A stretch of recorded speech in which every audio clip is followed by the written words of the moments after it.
Alien Artifacts on Tape. My name is Bill. Welcome to the Night Terrors Weekend Show, and we're starting right now. Welcome to Eldergrown and Takahamo Plateau. Yes, we have a Discord. Click on the link in the description below. Don't miss the weekly series, Banned by YouTube. This video series drops an episode every Wednesday morning. These are one-topic shows, and every topic is guaranteed to have been banned by YouTube. That's Wednesday mornings, and Wednesday night is movie night. Welcome, Rhino Rex. David Bryce says good evening.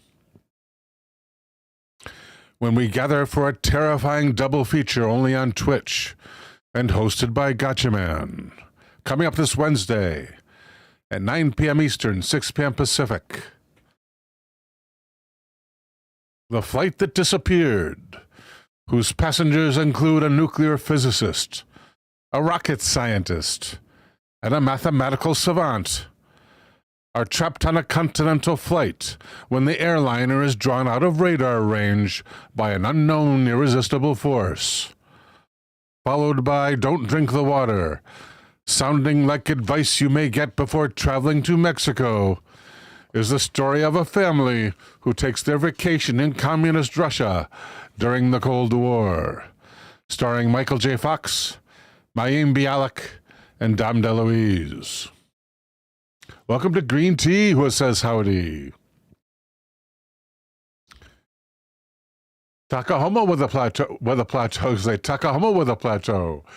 T Plateau with a suggestion. Thank you, Mrs. T Plateau. Copying now. Thank you, T Plateau.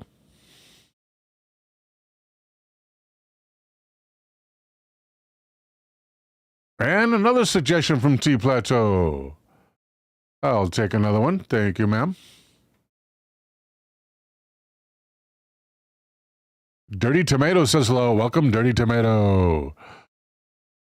And a super chat from Eldergrown. That's above and beyond T Plateau. Thank you. Eldergrown says, Night Terrors with Bill, you're in for a thrill. So watch as I will, because I'm not just a shill. No doubt about that, Elder. Thank you so much, sir.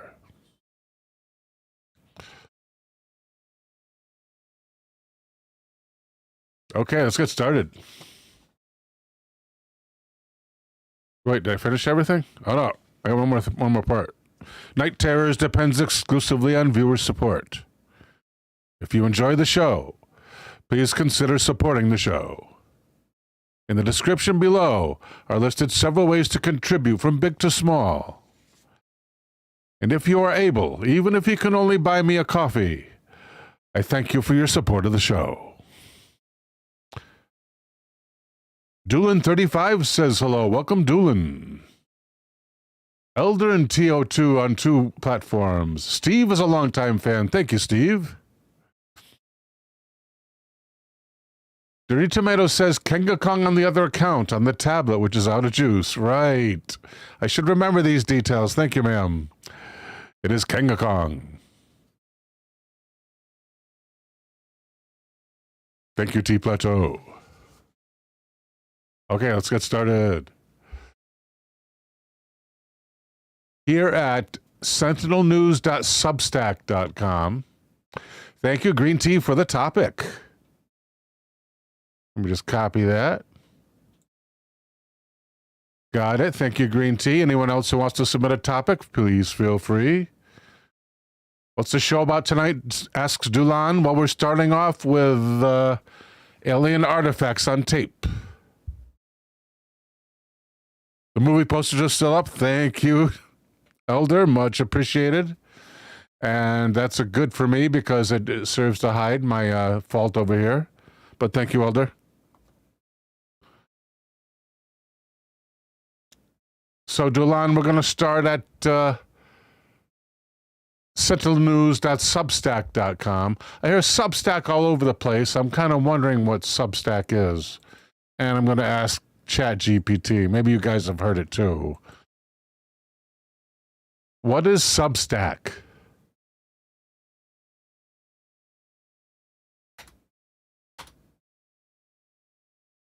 Substack is an online platform that allows writers, journalists, and content creators to publish and monetize newsletters.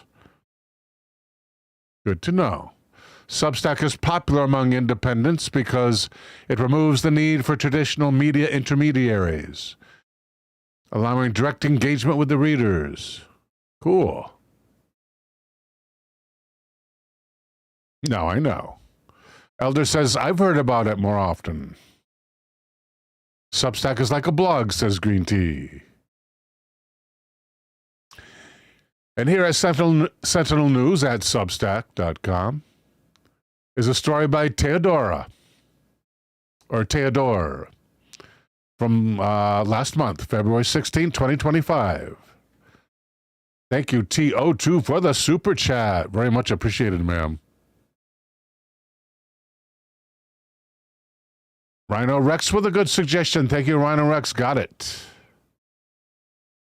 Oh, Green Tea says a lot of censored folks use Substack. Good to know, Green Tea. Thanks. And transferring Rhino Rex and Green Tea's ideas at this time. Good explanation, says Steve. And Theodore says, or the title of the article is, of Theodore's, an Irish engineer who's been studying UFOs for over 20 years claims that the phenomenon of metallic orbs constitutes a global defense network. Subtitle: In the book Quantum Paranormal, Patrick Jackson presents a new hypothesis regarding groups of spheres flying in formation. And we're going to begin at various strange phenomenon. The Skinwalker Ranch case. Theodore begins under Skinwalker. Strange incidents suffered by the Gorman family from 1994 to 1996. The Gorman family's experience was transcribed in a book in the form of an account written in 2005 under the title Hunt for the Skinwalker by Dr. Colm Kelleher, a journalist, and George Knapp, known for his investigations into UFOs and known for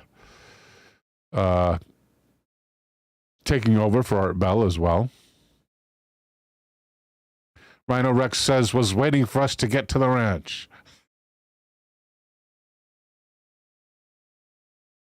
Thank you, Dulan, for the suggestion. Got it, sir. Thank you. And or madam. Got it, Dulan 35. I should just say they, right? There's pronouns available. We thank you. We thank you all. Let me move that to the suggestion area. Thank you, Dulan.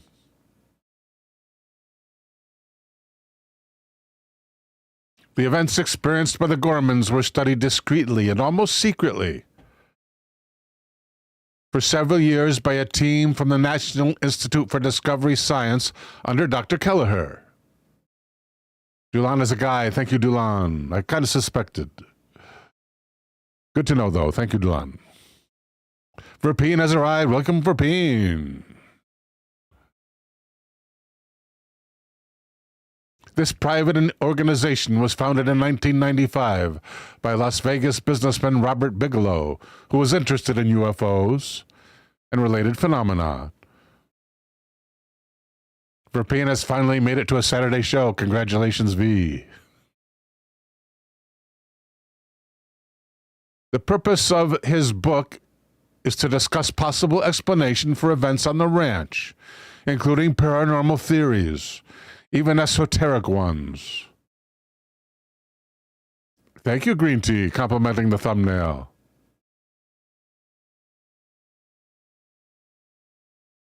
The ranch and the Uinta Basin region of Utah are known for frequent sightings of UAP phenomena, and more broadly supernatural phenomena. Towards the end of 1994, the Gorman family, Tom, Ellen, and their children, it says here pseudonyms are being used. I don't know if Gorman is the real name. I've seen another family name used. Welcome, T-Ceratops. Joining Rhino Rex.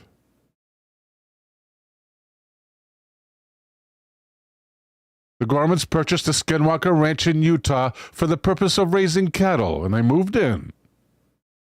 When they arrived, the ranch had been unoccupied for several years. Surprisingly, it already had heavy locks on every door and window. After a few months, the family begins to notice luminous balls of various colors, white, yellow, blue, moving around the cattle, moving around the house. They often observe bright blue orbs the size of baseballs, filled with a swirling electrically charged liquid, which dimmed the lights as they passed near the house. They also observed strange clouds filled with silently exploding lights.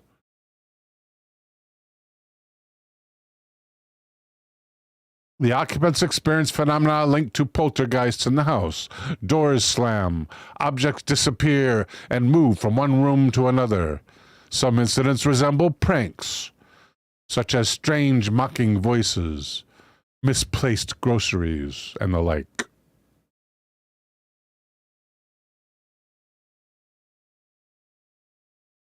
Another notable incident. In the summer of 1996, Tom saw his 3 favorite watchdogs chase a blue orb, the size of a baseball, into the nearby wood. Gorman heard them howling, then heard nothing more. Frightened, he waited until morning to go and see them, only to find them burnt to a crisp. At this point, the Gorman family is so terrified they decide to sell the ranch. Dr. Kelleher's organization actually bought the property in August of 1996 and then launched a scientific study. The Gormans moved 25 miles away, but Tom agreed to come and look after the ranch and herd on a daily basis to help the scientific team. I hope they paid him something. Suggestion from Verpine. Thank you, V. Oh, looks really good. As Verpine's suggestions usually do. Thank you, pal.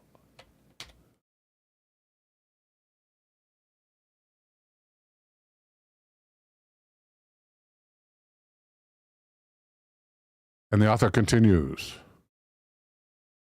Strange events observed in the presence of the NIDS scientific team. Still on the Gorman Skinwalker Ranch. From 1996 to the summer of 2004, when the team disbanded. The team was led by Dr. Kelleher, and they set up and operated a permanent lab, equipped with various devices, to collect data in the electromagnetic and magnetic domains. Wait, electromagnetic includes the magnetic domain. In fact, electromagnetic domains includes the magnetic domain. So we'll just say the electromagnetic domain.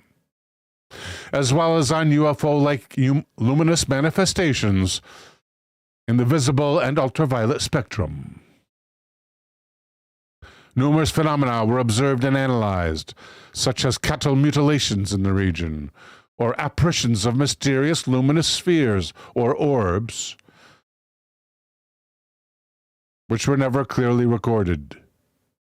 Indeed, every time they tried to capture this phenomena, it seemed to dodge the devices, as if playing a game of hide-and-seek. According to the researchers, some kind of invisible trickster always seemed to be one step ahead of them, leaving behind only sporadic clues. The carcasses of brutally mutilated calves, or strange tracks in the snow, or intriguing infrared images, or unexplained breakdowns in surveillance equipment. but no material evidence sufficient to be irrefutable was collected. Although the repetition of the observed phenomena reinforces their credibility, the authors have not provided any precise scientific data, such as photographs of the orbs. They indicate that recordings do exist, but they've never been made public, making the investigation difficult to fathom and highly confidential. According to the team currently overseeing the property, the ones that took over in 2004, I imagine, in recent years, the ranch's inhabitants have suffered regular illnesses, some requiring hospitalization. This phenomenon is reminiscent of Patrick Johnson's testimonies after his visit to 30 East Drive. Thomas Winterton, the ranch's current superintendent, was hospitalized for brain swell, caused by a buildup of fluid between skull and scalp, which occurred after attempting to dig on the property. Thank you, T. Plateau, for the jewels. Much appreciated, ma'am. Thank you, ma'am.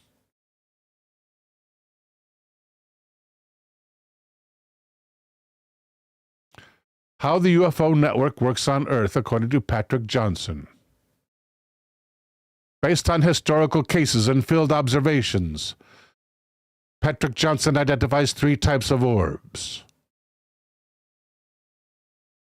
Type 3 spheres measure up to 3 inches in diameter and operate on the ground. They emit from inside buildings, protecting their electronic signature, and serve as an underlying communications network. Their activation takes place mainly when Type 1 orbs detect a target and alert them. Once activated, the Type 3 orbs begin communicating with Type 1 orbs by way of a relay sphere, the Type 2s, resulting in the emission of radiation. I assume he means the measurable emission. Type 2 spheres, observed at around 300 feet above ground level, and visible to the U.S. Navy. They act as a relay point between Type 3 and Type 1 spheres. And finally, the Type 1 spheres, measuring around 20 inches in diameter. That's between 1 and 2 feet. They appear in a triangular formation in the sky, surrounding the target, intercepting and destroying it. It says here, see Figure 8. Where's Figure 8? That's Figure 4. There's 5, 6, 7, 8. Look at that. Oh, yeah. That's definitely ground level. These objects are often visible in the infrared, reads the caption. Their state could correspond to a gray zone between one reality and another, changing from a solid object to the appearance of a solid bubble that can pass through hard surfaces. The source, the author, Patrick Jackson. That's fascinating. Those must be the ground level spheres they're talking about, right?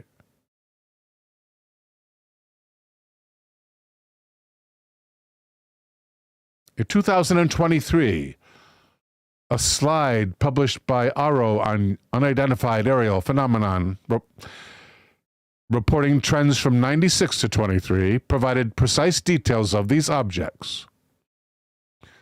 Their appearance is described as round, varying in size from 1 to 4 meters. The usual colors of the objects observed are white, silver, or translucent. The performance of these UFOs includes an altitude of between 10,000 and 30,000 feet, and a speed ranging from stationary to Mach 2. That's twice the speed of sound. No thermal traces of exhaust have ever been detected. The orbs have radio signatures and radar signatures and are visible through infrared.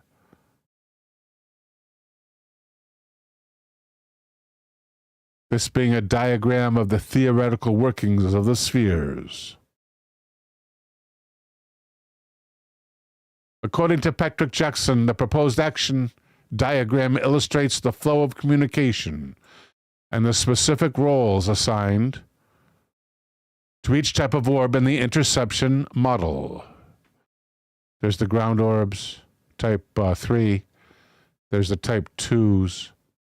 And up here is the type 1s. The interceptors. Visual observation of type 1 orbs corroborate this model, highlighting distinct groupings in the sky that correspond to the proposed configurations. In fact, here's a couple of V formations, a couple of triangular formations here. Here's a picture, evidently, of type 1 formation. Ooh, and they even have a relay here in this picture. Isn't that interesting? That being the target. Geez, kind of weird target as well. Wow.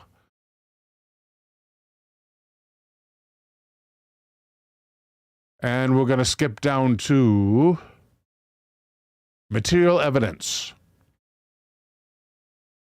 which exists. According to Patrick Jackson, material evidence has been collected in the form of several orbs, one of which is currently being studied at Stanford University in the USA. The Betz sphere is the most famous anomaly, discovered in the 1970s. In 1974, the Betz family, living in Fort George Island, Florida, discovered a metallic sphere on their property after a forest fire.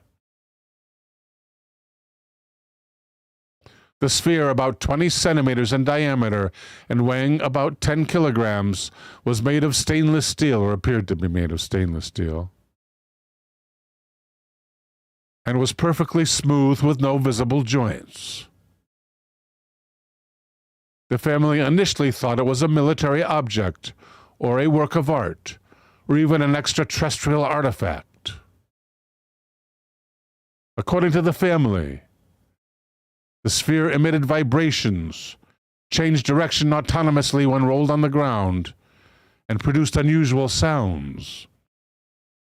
These properties attracted the attention of the media and scientists, and even the U.S. military, who I guess also read the papers. Several analyses were carried out to understand the nature and origin of the sphere. It was found to be made of a high-quality stainless steel. X-rays revealed that it contained a dense inner core, appearing to be in motion when rolled.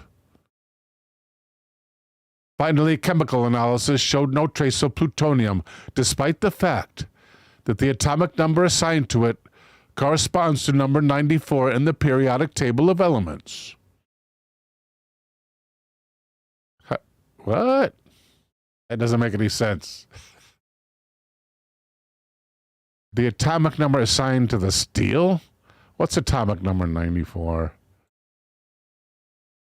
Chat GPT, please. AI, please.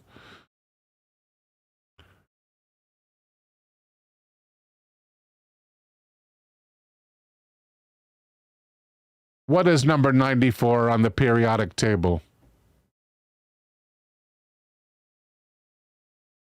Plutonium. Okay. And they say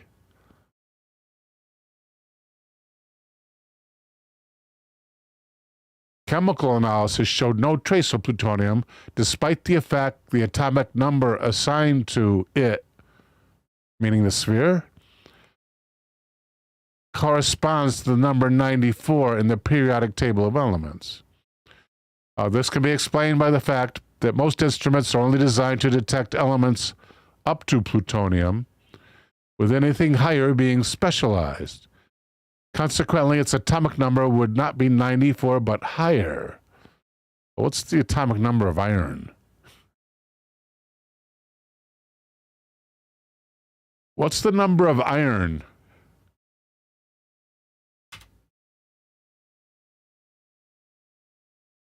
.26. And steel is iron, right? Iron and... Wait. Iron and carbon. Carbon is like what, number 2 or something? What's the number of carbon? 6.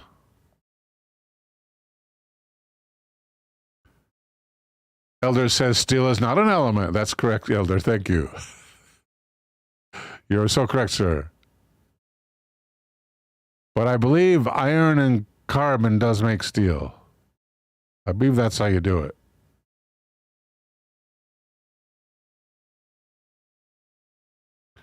Scientist James Albert Harder, a member of the group of scientists. Here's the Mr. Betts holding the sphere. Terry Betts, the sphere, and a scientist. Scientist James Albert Harder, oh, that's him right there, was particularly intrigued by this sphere. He proposed to analyze it in depth using a variety of specialized equipment. Gotcha Man informs us that higher elements in the periodic table get unstable, that is to say, radioactive. But there's a theory that if they could get to a higher plane of numbers, the nucleus might become stable again. Cool. I didn't know that, Gotcha Man. Thank you. T. Plateau says, with that sphere, all bets are off. Rhino Rex says, his name is Indigo Montoya. Dulan asks, didn't the military end up taking the orb? I think that's correct, Dulan. Hopefully they'll tell us. They're in the story somewhere. And losing it. Taking it and losing it. On August the 24th, 1974, at the International Congress of Ufology in Chicago, Harder made a resounding announcement. He claimed that the small spheres inside the sphere were composed of atoms larger and denser than anything known on Earth. It doesn't say if they actually gave it to him for analysis. It just says he proposed to analyze it. According to Harder, the sphere's inner spheres would have an atomic number of 140, a level unknown in nature. What is the highest number?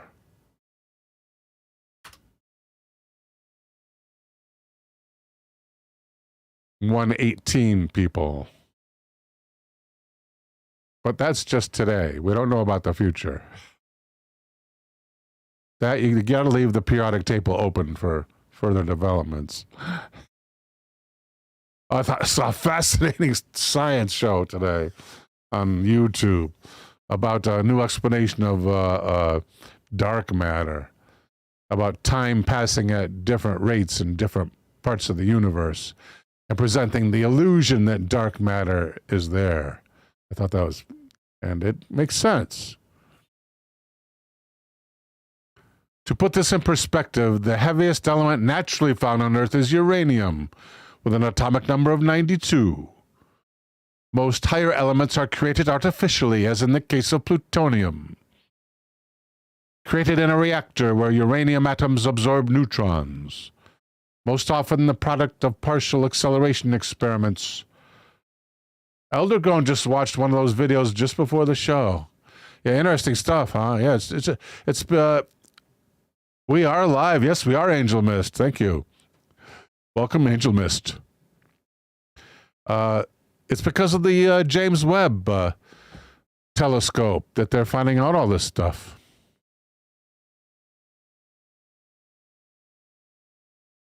Most often, then, the product of partial acceleration experiments is perhaps one or two atoms that last a few moments before disintegrating. These single atoms are mainly used for scientific study and have little or no use in the real world. This would mean that today's science does not have the equipment needed to reproduce these spheres. Yet many scientists have refuted the sensational claims, explaining that the behaviors observed could be due to a combination of gravity, friction, and the properties of the inner core. That's debunking. We don't do debunking here. This case has not been officially resolved. Patrick Jackson presents a second case, that of a sphere held by a friend on a ranch in the state of Texas. Now here's one evidently where they know where it's at. And here's a recent picture of it right here. The object is believed to have fallen into a field 40 or 60 years ago before being recovered. The object's characteristics appear to be similar to those of the sphere owned by the Betts family, including its ability to roll on its own when placed on the ground. The caption being part of the sphere appears sealed. I guess he means this circular area here. Unless that was a part of a stand for it or some other thing. And that's about it for that story. Now, I wonder if we can find out anything else about this sphere. All it says is the guy lives in Texas, a sphere in Texas, and it's being studied, right? Because it says at the top of the story, one is currently being studied at Stanford University. So let's look up Stanford University. Sphere study, maybe? Using quant. Sphere, not a common search. Go figure. Sphere study, not a common search.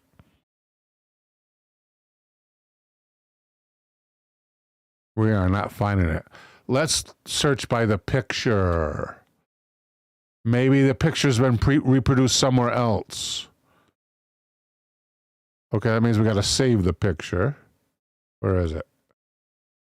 Okay, here it is. Credited to Patrick Jackson, however. However, who knows? Let's open image in new tab. This we want to save as. We'll put it in the show folder. It's a WebP. We need to save as, rather. Convert and save as. We'll put it in the show folder.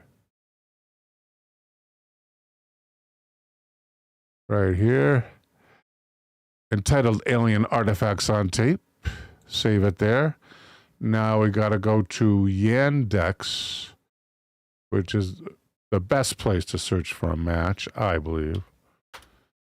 In our images area. And let's grab that picture. Select file. And again, we want to go to the show folder. And there it is. Does it occur anyplace else, this picture? Similar images. There's Russian stuff here. I don't think it has a similar image. Let's try Google.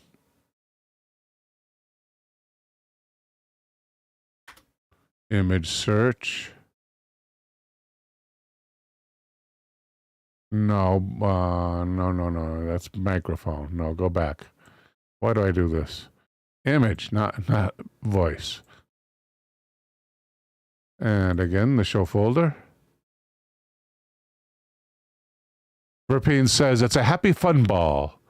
Ingredients of Happy Fun Ball include an unknown glowing green substance, which fell to Earth, presumably from outer space.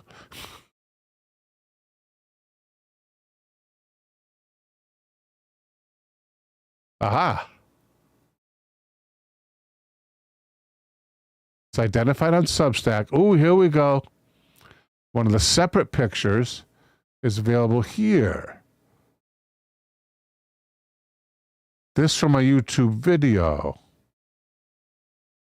So there's only apparently one other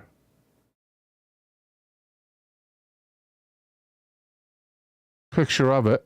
Fortunately, it's a match. Okay. So, can we get a lead from here? This is not supposed to play video. Hopefully it will not. If it does, I'm screwed. No, it's not gonna. Good. Wait, why does it lead here? Because this is Patrick Jackson's YouTube website, YouTube channel. And where does he have that video? How many videos does he have? Is like a ton. Tape 1 sphere deployment process. Okay, his videos go back 3 years. Let's catch one that has that for a thumbnail.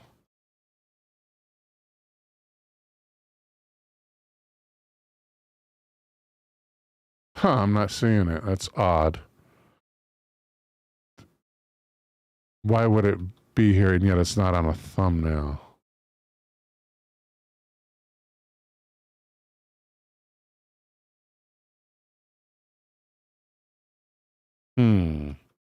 Maybe if we looked for the name of the university, what was it, Stanford? Right, Stanford. Suppose we looked for Stanford on this page.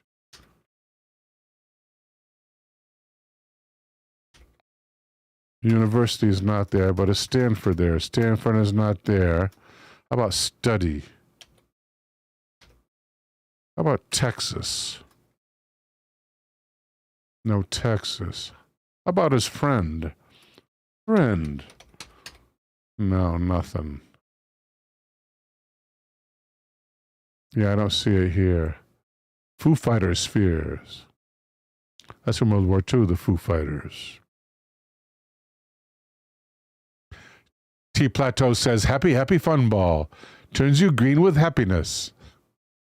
How big is that sphere, asks Gotcha Man. Good question. Looks like between 1 and 2 feet. There's not much to scale around it, is there? Let's take a look. Just 6-inch decking. That's 6-inch decking.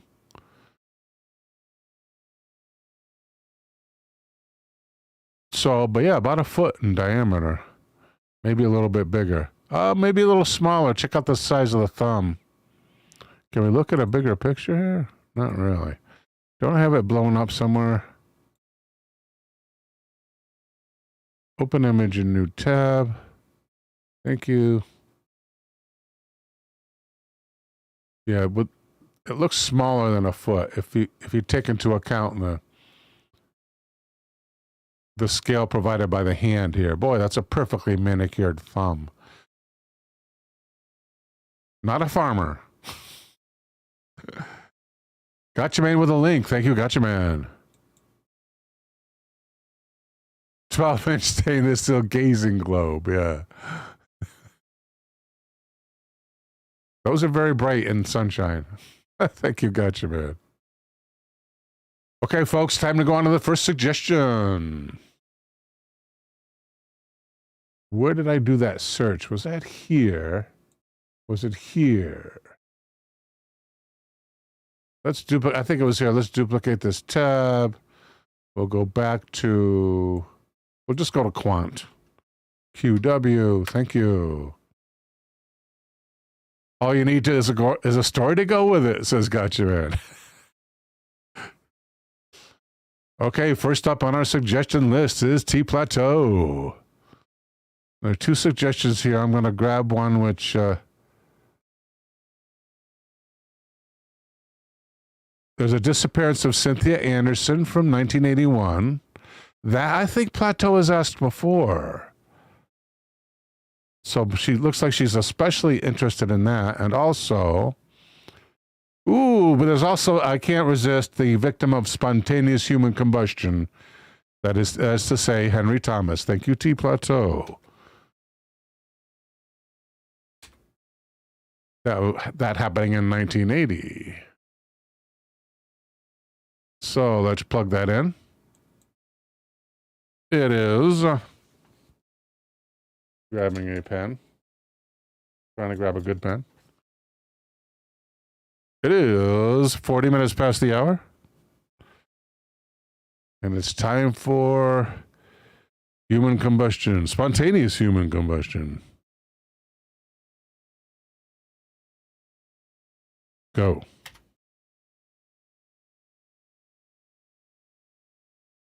Happened in New Zealand. Mystery as man spontaneously combusts while walking in London. Happened in London, excuse me. Reported in the New Zealand Herald. Wow, 73-year-old man. Happened in South Wales. Where's there going to be a real good trashy story about it? Lights on Pod Medium, we spec story Substack. Looks like his name is just mentioned, though. 5 cases. Well, yeah, let's try out the New Zealand Herald. What the hell? T. Ceratops says, spontaneous human combustion is a hot topic. Open a new link, a new tab, please. Here at nzherald.co.nz, in a story by Laura Kay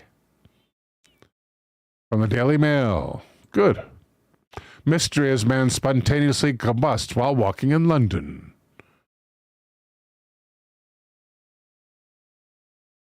The caption reading, pedestrians watched in horror as they saw John Nolan pictured above, ablaze in Tottenham Hotspur's football ground. Just after 1 p.m. on September the 17th, 2017. This photo courtesy of Metropolitan Police.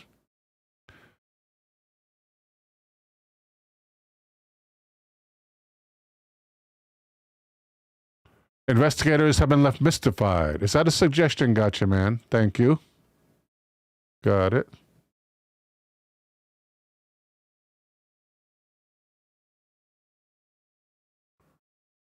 And it looks like we have another one from Verpine here. Yeah, we do have another one from Verpine.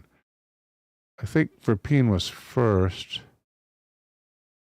Since I just got Gotcha Mans. Okay. Investigators have been left mystified by the case of a 70-year-old pensioner who burst into flames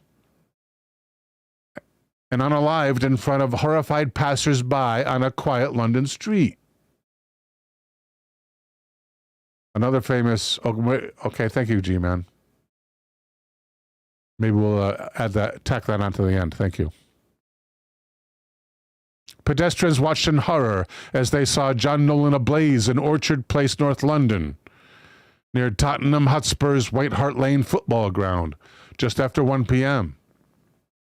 You'd think with all the cameras in that society, there'd be some video of that. Some desperately tried to put out the fire as others called emergency services, reported the Daily Mail. In fact, why don't we get the news right from the horse's mouth?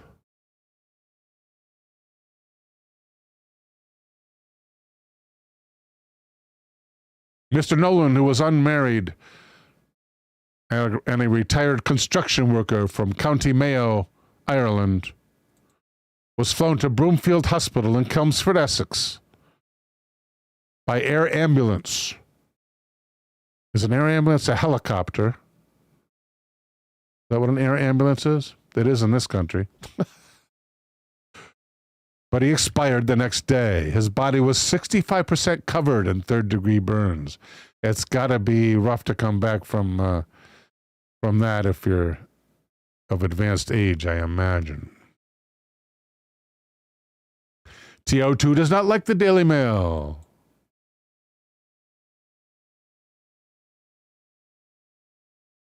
Where else would you get marvelous stories like this, though?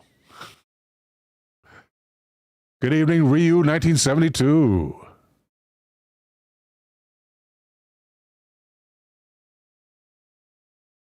That picture looks better anyway. Better than this one, which is just a very grainy.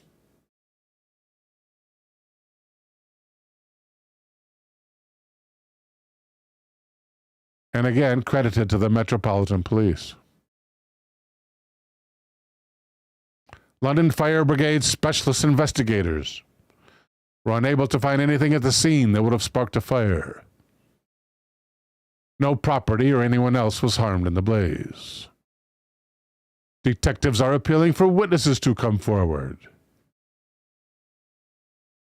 to try to explain how Mr. Nolan came to catch a fire. Metropolitan Police Officer P.C. Damien at Amer, the investigating officer on the case, said, "We have spoken with a number of witnesses who saw Mr. Nolan ablaze, but we have yet to establish how the fire started." Do his friends say he's a smoker? Mr. Nolan was a well-liked member of the community, and none of our inquiries so far have indicated that he had been involved in any dispute. Nor does any account given by witnesses suggest that he had been in contact with another person at the time of the fire. Mr. Nolan followed his sister Mary to London in the 60s and were later joined by their 3 other siblings.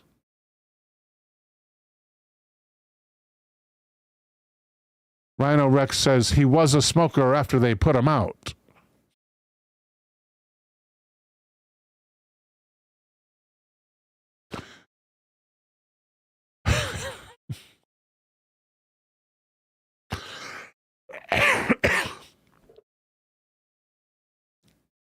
Thank you, Rhino Rex. A smoker, that is, says Rhino Rex. He had been living a few streets away from where he died in Tottenham.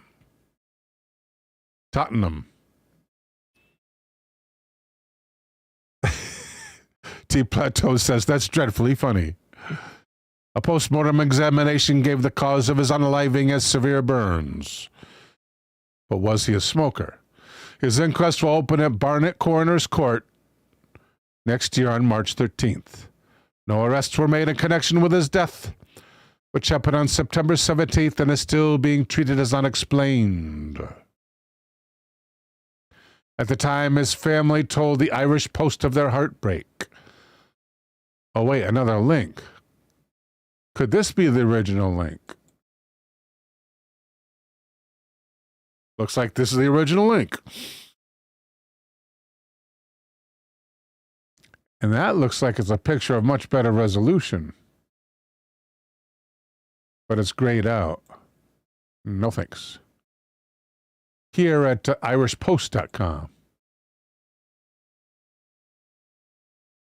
This looks better. This looks like a better story.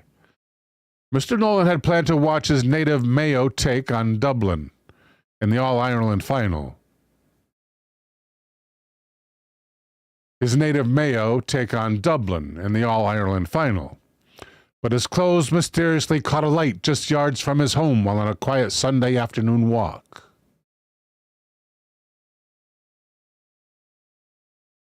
Kenga is a bit ashamed that she is a smoker. Don't be ashamed. Don't be complacent, but don't be ashamed. He was airlifted to Broomfield Hospital in Chelmsford with third-degree burns. Passed away on Monday evening the following day. And in the days after his death, his friends reached out to the Irish Post to speak of the lifelong friend they had found in him. He had just turned 70 in June. He followed his sister Mary to London in the 60s from Swinford, and they were later joined by their 3 siblings there. He had worked previously in the construction industry but suffered a stroke in the 80s, requiring his retirement. While other ailments meant he had become frail in body in recent times, he was not weak of heart.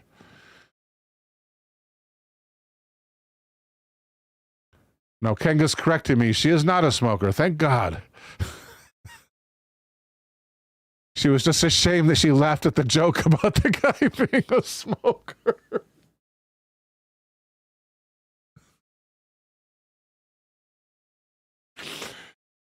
Oh, my God. Well, it happened 8 years ago, so too soon?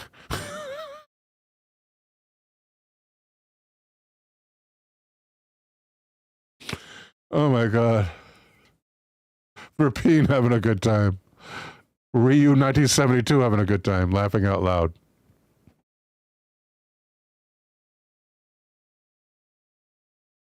T Plateau says, my husband always complained I never read the newspaper or watch TV, so I downloaded the Daily Mail. I read him the stories and he pawed at them. He complained to his son, who told him, you asked for it and you got it. And with mother, it's in spades.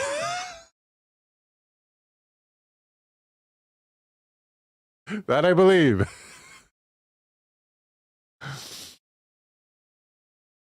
John wouldn't so much as hurt a butterfly, his brother-in-law, Tom Burns, said. To his family, he was a gentleman in its truest meaning. He'd find a way to bring a butterfly home and care for it. He was a gentleman who would do anything you asked of him. To his friends, he was well known from a respected family and a quiet, good-hearted man.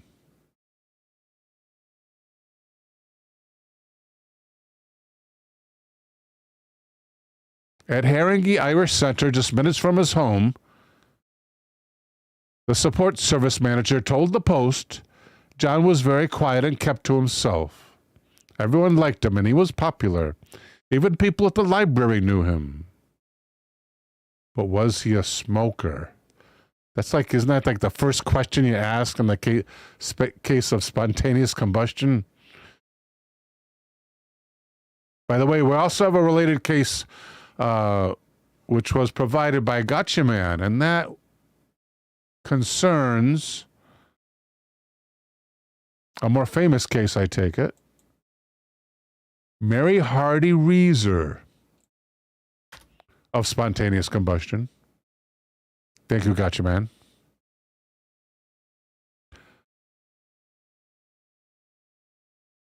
Did she spontaneously combust into flames? Yes, she did.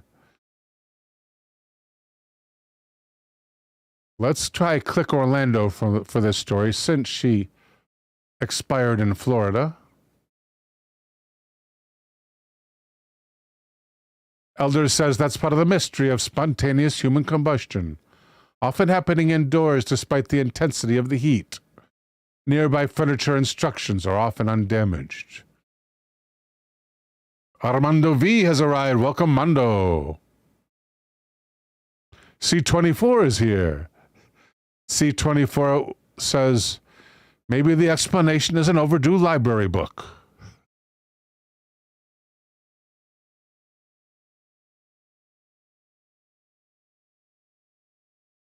Here at clickorlando.com. Evidently a news station, I gather, as in number 6 as its icon. From the Tampa Bay Times. There she is in better times, Mary Reeser. It was July 1st, 1951, and Mary Hardy Reeser was getting ready for bed at her apartment in St. Petersburg, according to the Tampa Bay Times. The 67-year-old widow was left alone, dressed in a voluminous nightgown, after her son stopped by for a visit. She had been upset earlier in the day about not being able to take a trip up north, though she had since retired to her home and taken 2 sleeping pills. An investigative report shows that Reeser smoked a cigarette, sitting in her easy chair before heading to bed. That was the last day Reeser was seen alive. The next morning, her landlady tried to deliver a telegram, and the door handle to her apartment was hot to the touch. Firefighters were called to the scene. They forced their way into the apartment, which was filled with soot and smoke. The woman's chair was burnt, with only the springs protruding out from the remains. Reeser herself was found as a pile of ashes. All that was left of her was a left foot still clad in a slipper, a scrap of backbone, and a skull that was reportedly shrunken to the size of a cup.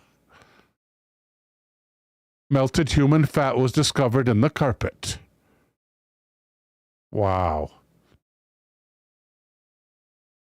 Her clock stopped at around 4:20 a.m.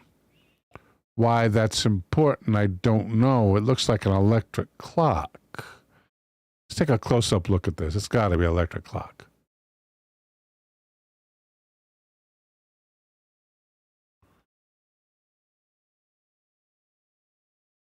There's a fan, and there's a power cord for the fan right there. And that weight cord is the power cord for the clock. So why would it have stopped? She didn't pay her electric bill? I don't see how that can be a clue to the crime, since it's not a wind-up clock. Investigators found plenty of evidence suggesting extreme heat had taken place in the apartment. Maybe the extreme heat. The ceiling was damaged by smoke. The top of the drapes were black, although not scorched. And a window screen in the dining room was clogged with soot. A ceiling beam had to be extinguished when the firefighters arrived. Aside from the destroyed easy chair, Reese's end table had been burnt to a crisp as well. Kenga asks, I wonder if these cases of human combustion are a government agency or letter organization testing technology of a certain kind. Good question, Kenga. In addition, a huge portion of the damage was in the partition between the kitchen and the living room. However, there was a problem. Several of the light switches had melted. Those switches that were closer to the floor remained intact. So heat rises, right? Obviously. Thank you, Captain Obvious. In fact, much of the apartment was undamaged. Well, it wasn't like a torrential fire. And none of the furniture left in the unit seemed to have been burned. None of the other furniture. Her bedding appeared clean, and investigative photos show the wall was still white below. If it weren't for the soot and smoke on the upper parts of the walls and Reeser's ashen remains, there wouldn't have been any signs of a fire in the unit at all. Except for the burnt chair and the burnt table.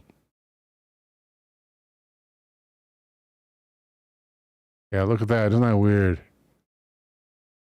That's where all the smoke gathered. Another photograph of the apartment. Theories ranged from self-harm after her husband's death to spontaneous combustion to even lightning. Mundo asks, was the electricity out, like after a short circuit, stopping the clock? Yeah, maybe her fuse box was in that upper area, right? And the fuse box got failed. Maybe just one of the fuses failed or something. The police department received over 100 letters involving such guesses about a solution to the case from armchair detectives. But there was no damage to the electrical systems in the home, only a burnt-out fuse in the water heater. And there were no reports of gasoline or other combustibles at the scene, except for human fat. Weirder yet, the FBI uncovered 3 pieces of information that added further to the mystery. No odor of fire or burning flesh was reported by the landlady or her neighbors. Reeser's neighbors, that is. No time of death was established, so it was impossible to figure out whether the fire burned quickly or smoldered overnight. No time of death. Well, I'm sure they established a general time of death. Her son saw her the previous day, right? Over a month later, the police determined Reeser's cause of death was likely the cigarette she was smoking, which might have ignited her nightgown after she dozed off. And she must have also not been alive, right? Otherwise, if you start to burn, she must have had a heart attack or something. and died because if you start to burn, you're going to wake up. That's going to wake you up. And you're going to put it out. Evidently, she was not able to do that. She was clad in rayon. Ooh, rayon is, if you guys have ever tested rayon with a lighter, and I have, it goes up like that. It burns very quickly and completely. That's why people don't wear so much rayon anymore. It's a very nice feeling fabric, though, other than the problem is that it's a terrible fire hazard and it will burn you if you're wearing it and it catches fire. Don't wear rayon, folks. Do not wear rayon. Angel Mist is squirming.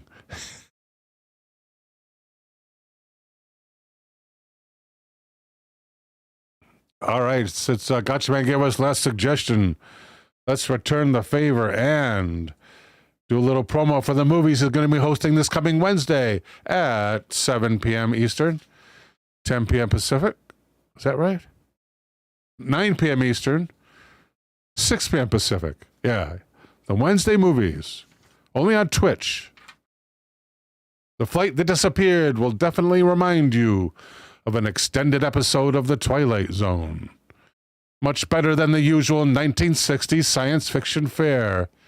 It's an interesting tale that's well worth watching. It has a more than decent script, and it's nice to see something of this quality produced by Hollywood. The lack of big names in the cast makes it all the more real. Buckle up and enjoy the ride. And Don't Drink the Water involves a visiting American schmucks in old communist Russia. A picture is snapped in the wrong spot, and the KGB assumes the family are spies. They take up residence at an American embassy, and they need asylum. It's an old-fashioned screwball comedy, and a rarely recognized masterpiece. Filled with unforgettable characters and a fabulous script, this film has everything.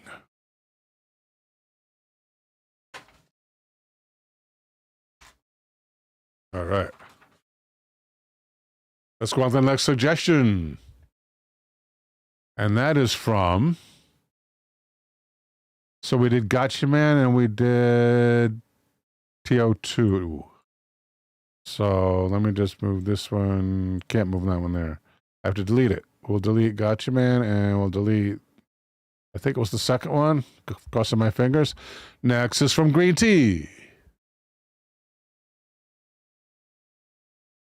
And we have to clear this search to do that.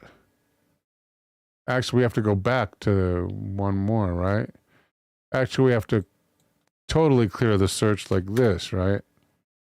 And Green Tea would like to know about haunted ancient sites. Thank you, Green Tea. The common search is haunted ancient ruins. Let's go with that one. The Master of Disaster is here, saying GN8. GN8. GN8? Welcome, Master.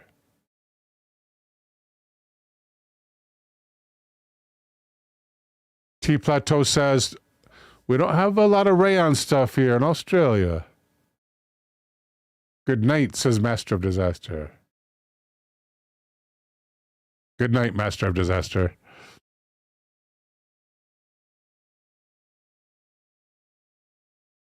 We want haunted ruins.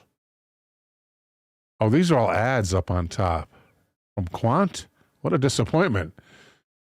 The Ghosts of Machu Picchu. Yes, please, on amyscrypt.com. Ghosts of Machu Picchu, Ancient Haunted Ruins.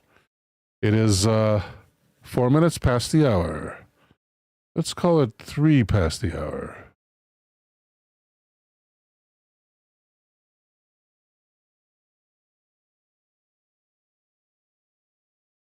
And Haunted Machu Picchu.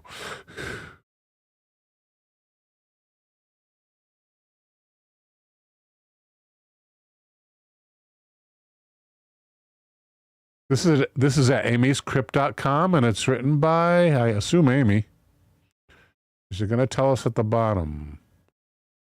Thanks for reading. Signed, Amy. XOXO. About Amy. Amy is a world traveler and explorer of creepy locations. Great work if you can get it.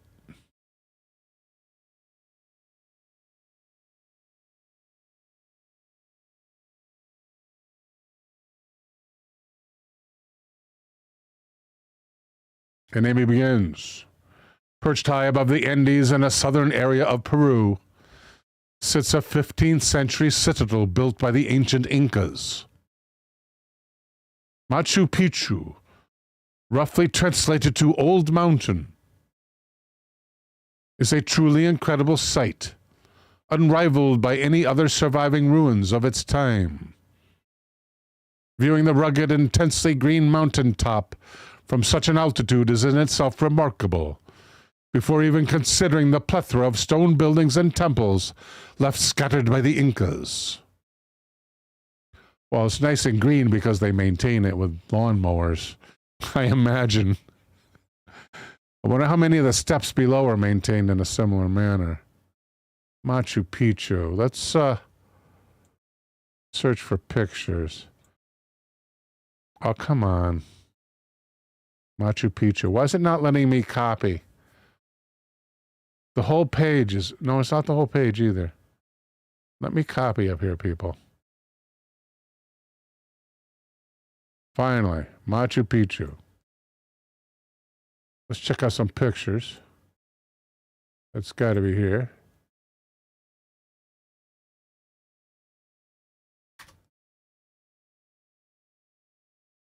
There's terraces below, right there.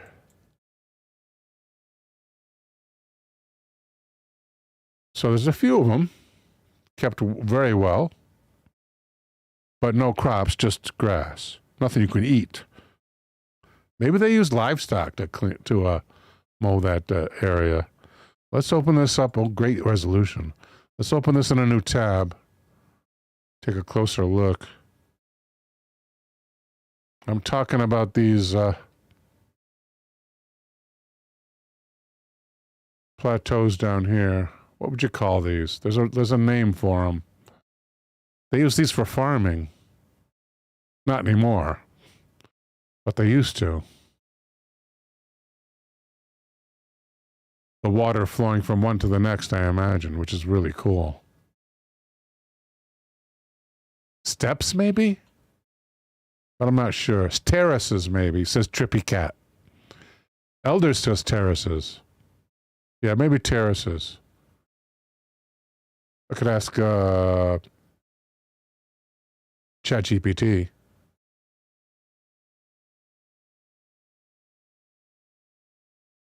What are the terraces called at Machu Picchu?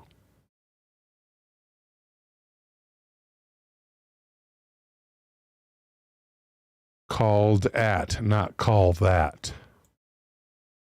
Called at.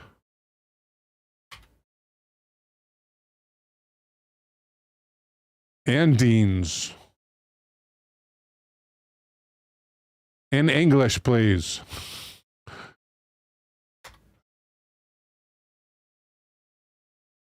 They're called agricultural terraces. The Incas built these terraces to prevent erosion, manage water drainage, and create farmland on the steep mountain slopes. They were designed with layers of stone, gravel, and sand, and soil to help with water retention and stability. Would you like the details on how they worked or what crops were grown there? Yeah, what crops were grown there? What crops?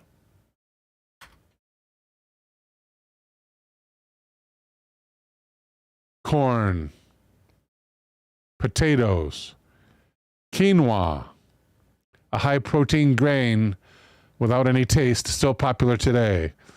Coca, for medicinal and ritual purposes only. Beans, peanuts, used for food and oil, it says here, and tomatoes, although their tomatoes were smaller than modern varieties. How they know that, I don't know. If you have enough time, you can grow bigger tomatoes.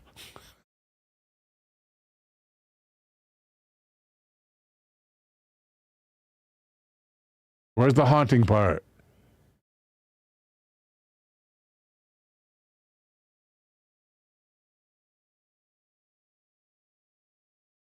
Machu Picchu's construction is said to have occurred sometime between the year 1450 and 1460. Only 10 years it took them? Wow.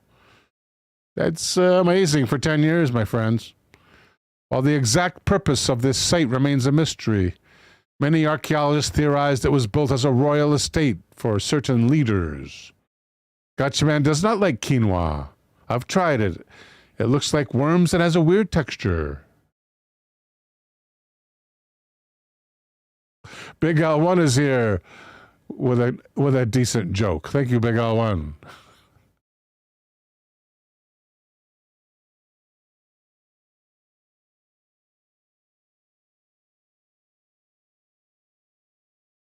Whoa, check it out. Now here's a what would you call it? Reality check. If you want to be a farmer on these terraces, be careful. Because once you start falling, it's a long way down. Holy cow, look at that. I guess over time, the erosion would have tended to make them want to push you off the edge. Verpine agrees quinoa is kind of tasteless, and yes, the texture is a turnoff.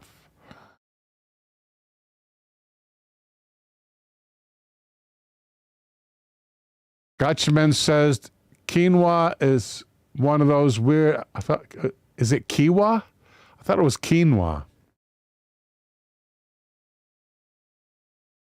Gotchaman says Oaxacana is somehow pronounced Oaxaca. Oaxaca. Kiwa. I thought it was quinoa. Let's find out.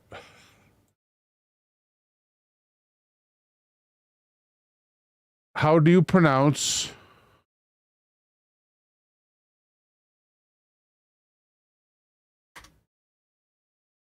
quinoa? It is quinoa. Okay.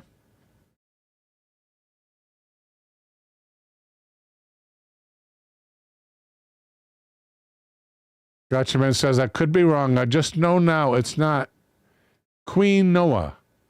Quinoa. Quinoa. Right. Hi, Andrew K. How you doing there, pal?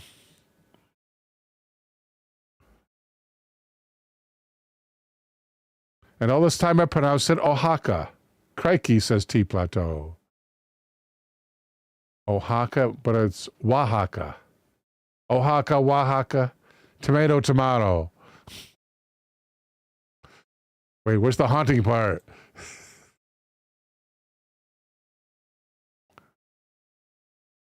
Won't be surprised if the terraces were haunted. Life there could be laborious for the many servants, maintaining huge-scale, intelligently constructed farming terraces. Yet this would have been nothing compared to the exhausting effort to scale the trail which led up to Machu Picchu. Complex traditions, religion, and ceremonies were also a way of life at this ancient place. There have even been some who believe human sacrifice played a part here, even though little evidence of this practice exists. Let's say no evidence. Little to no evidence, right? Sadly, at some point, the great Machu Picchu fell into abandonment. From this came one positive. The site managed to remain extremely well preserved until it became a major scientific discovery in the early 1900s. Incredibly, the sky-high citadel remained undiscovered by the invading Spanish, hence avoiding looting and desecration, as was the fate for many other historic places in Peru. Thank you, Elder Grown, for passing on the suggestion from Angel Mist. And thank you, Angel Mist, for the suggestion.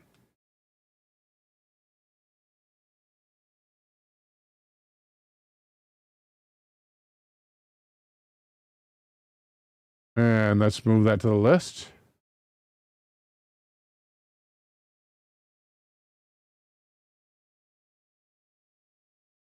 We got to get to some ghosts pretty soon here.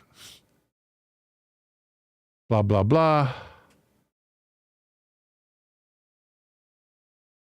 Blah, blah, blah. Ooh, pretty. Look at that. It's amazing. I wonder if that's stone surface or earth.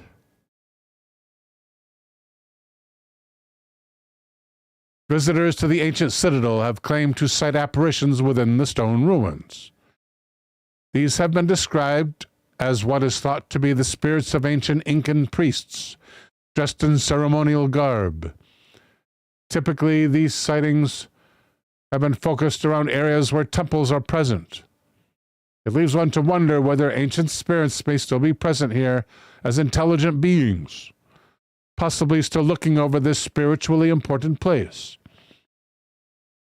Or there could be the possibility of strong energies that have become ingrained in the stone, destined to continue to repeat the ancient rituals for years to come.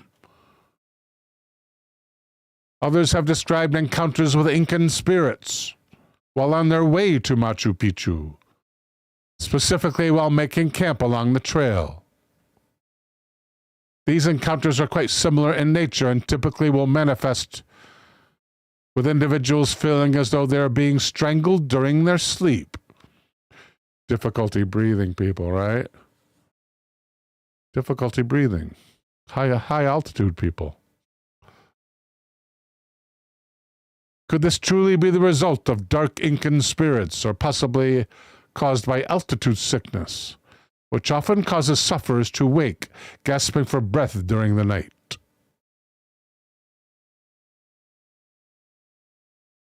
Though there are not any incredibly well-known ghost stories surrounding Machu Picchu, it has been used for the setting of a Scooby-Doo book. This will solidify the relationship between Machu Picchu and the paranormal for many years to come. What? Visiting. So very few. Then why write a story about it, Amy?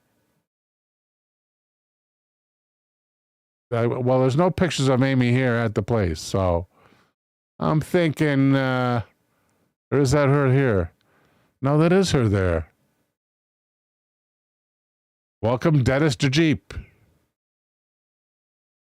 Or is it? I think it's Dennis Jeep. Or is Denise Jeep? It's either Denise Jeep or Dennis Jeep. We'll just say they, them. Got to start using my pronouns. Yeah, that looks like she was there, because that's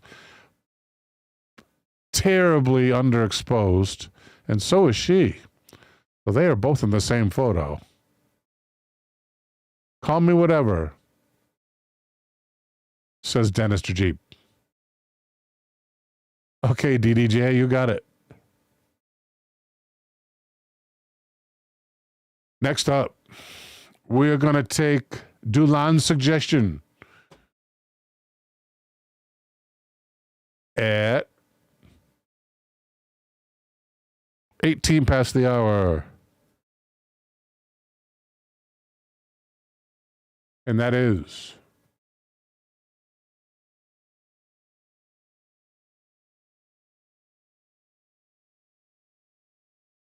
Rupine says, that was quite a disappointing story about hauntings. I know. I expected better from Amy's crypt. And from Dulan, Project Bluebeam. Thank you, Dulan.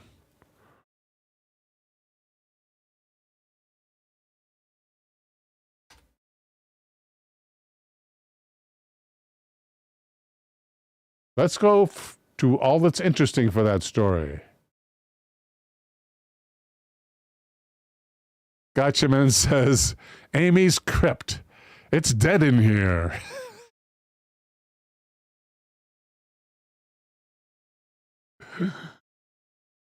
Jonathan A. has arrived. Welcome, John.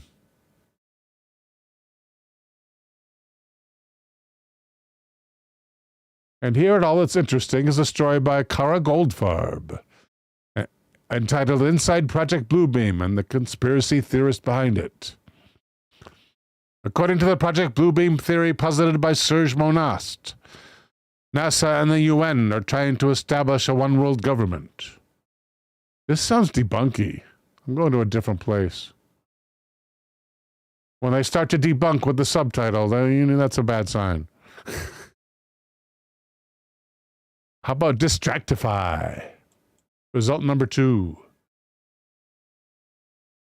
In a story by Joseph Allen at Distractify.com. Story entitled Project Bluebeam is gaining steam on social media, but what even is it?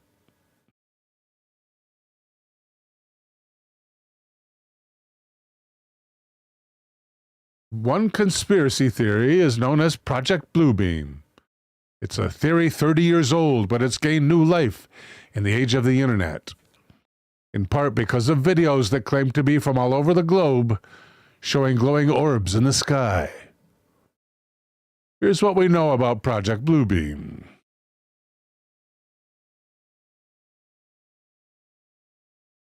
It was first proposed by Quebecois journalist Serge Monast in 1994. According to the theory, NASA is working in concert with the U.S. government to implement a New Age religion headed by the Antichrist by using technology to simulate the Second Coming. Basically, the government is going to create disasters and other natural phenomena and thereby trick people into worshiping the devil or the Antichrist. Dennis Jeep wants to know, how old are you, sir? I was born in 1960. I was born in 1960. How about yourself, Denise and or Dennis? When were you guys born?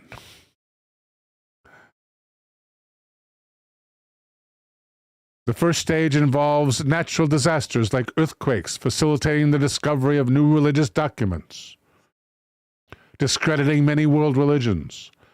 Step 2 is where Bluebeam gets its name. This step assumes that lights will appear in the sky all over the world, and those lights will take the shape of whatever the preeminent god is in that region. T. Plateau was born in 1964. Gotcha Man was born closer to disco.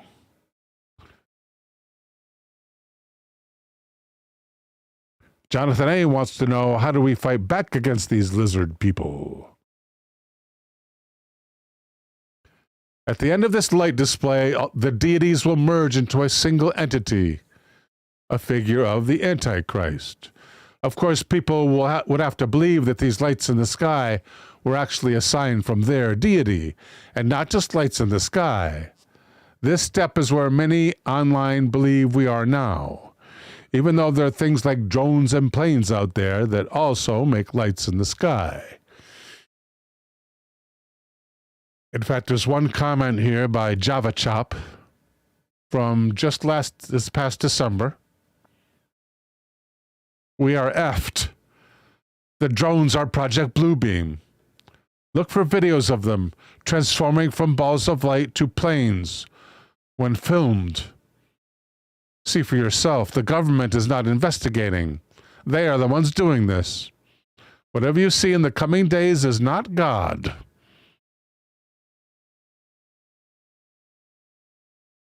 From there, Project Bluebeam suggests that the U.S. will use this technology to make people believe their God is communicating with them telepathically.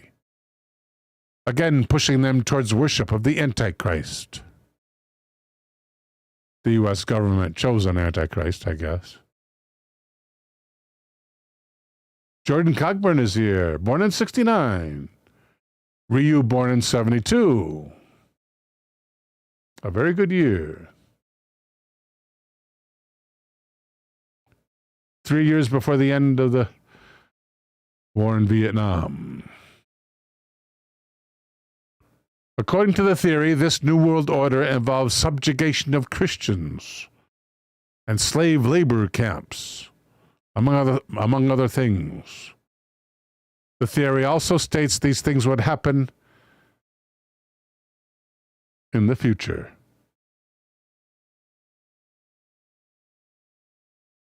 This theory is especially trenchant because if you believe it, you can argue that everyone else is just being taken in by the government.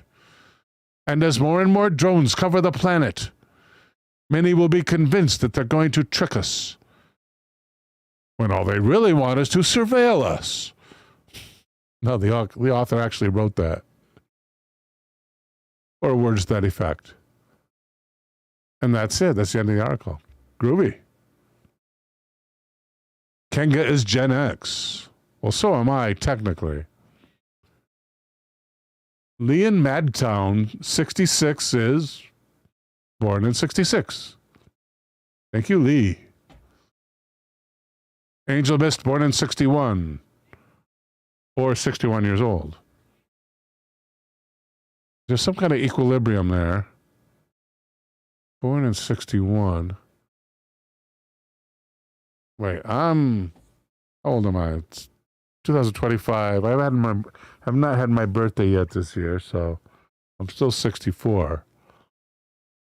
I was born in 61. But I was born in 60, rather.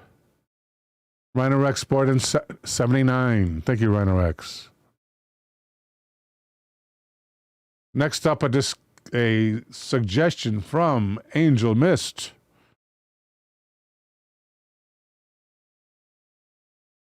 Thank you, Dulon, for the suggestion. And that is at 27 past the hour.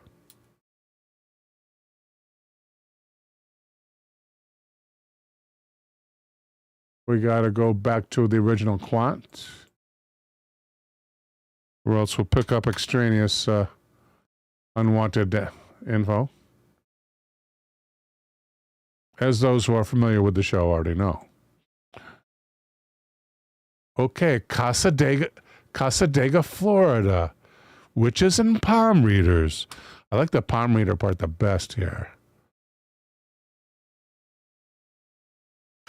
Witches, palm readers. The creepy history behind the town of Cassadaga. Ooh, maybe we can see some palm reader establishments. The top 10 best palm readers near Cassadaga, Florida. Jonathan A. wants to know if I had a UFO encounter, asks T, relates T Plateau. No, sir, I am not. That'd probably scare the hell out of me, though.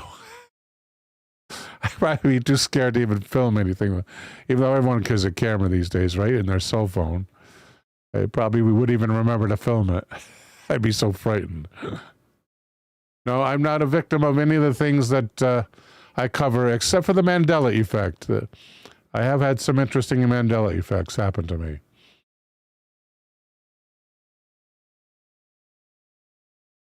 Witches and palm. Where's that story about the creepy history? That's what I want to see. And then I'll go forward to find the palm readers. Lee says, Bill, I just have to say that I've been watching you on YouTube for years. I just love your content. Thank you, Lee. Have you caught the new shows that drop on Wednesday? Let me bring up the thing here. Yeah. Have you caught the new show that drops Wednesday mornings? Banned on YouTube. It's a weekly show that drops every Wednesday morning, and you might like it. It's a pre-recorded. It's not a live show. It's a pre-recorded show. Check it out.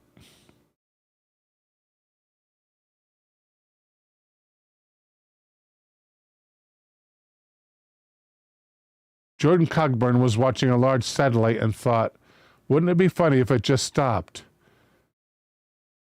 And it wiggled a few times and then stopped. Elder says, it's not the old name anymore. No, it's not the old name anymore. I found that confusing to the audience. So I'm just going for the direct to concept, trying to go hone in on the direct concept more closely. It's all those videos that have been banned by YouTube, which are no longer on my channel, that I'm producing new content for to freshen them up a little bit. There are other ways to describe that process, but it's now called banned by YouTube. Kangaroo Kong asks, what is this show that's on Wednesday morning, Bill? These are the, if you remember that YouTube demonetized me a little bit back and made me remove about 3 years worth of shows. These are those banned shows, which were single topic shows. They only cover one topic throughout the whole show. But I took out all the, I had to take out all the videos when I say, you know, it's time for some art. I had to take out all the art of other people and replace it with my own art. So I think you'll like it. It's like almost like watching the old show, because at the end of every 8-minute segment, you get an unusual video that's on topic, or a funny video that's related to the topic. Kind of like the old show, the original episodes. Classic Night Terrors. Thank you, Elder.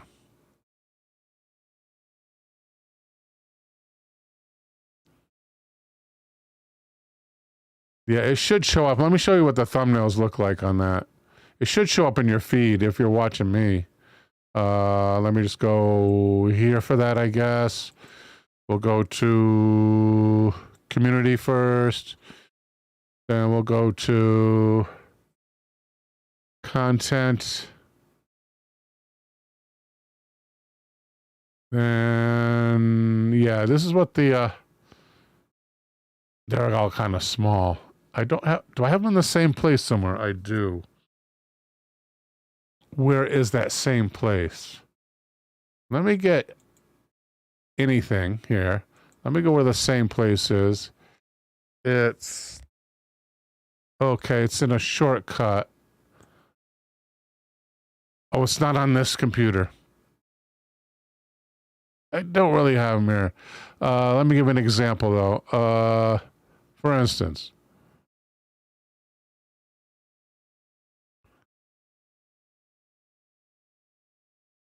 it looks like this. The thumbnails look like this. I know it's hard to see that.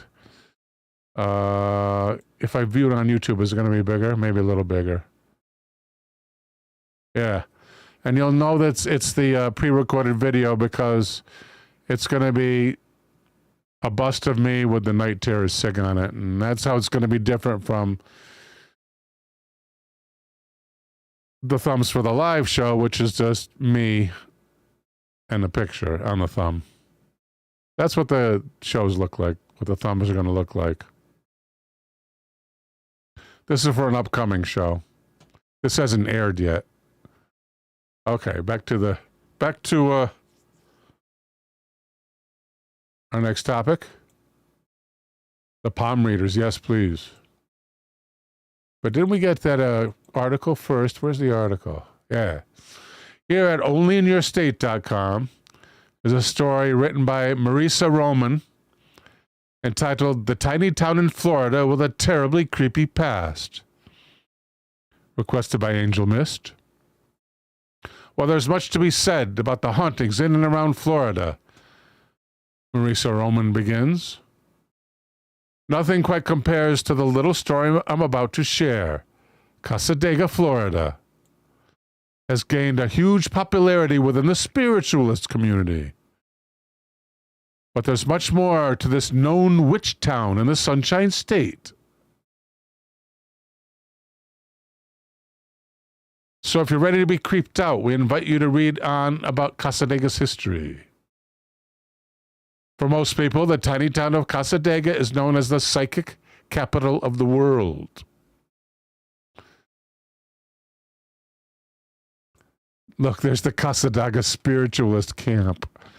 Can we can't see the picture. View page source. Can't see it. Can't open it in a new tab. They're protected, unfortunately. Cassadaga spiritualist camp. Wish I could read it, but we can't. Can we go there? Yeah, wait a minute. Choose a board. Let me see the picture. Open image, a new tab. Ooh, it's way down there. Right here. There we go. Let's go all the way up. Right there. Then all the way down. Cassadaga Spiritualist Camp. Welcome Center, ahead on right.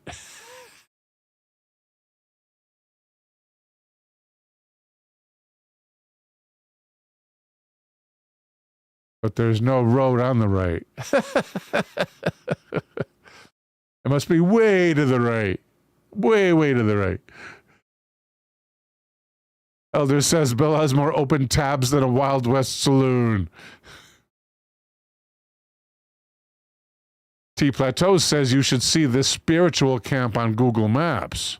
No kidding, really.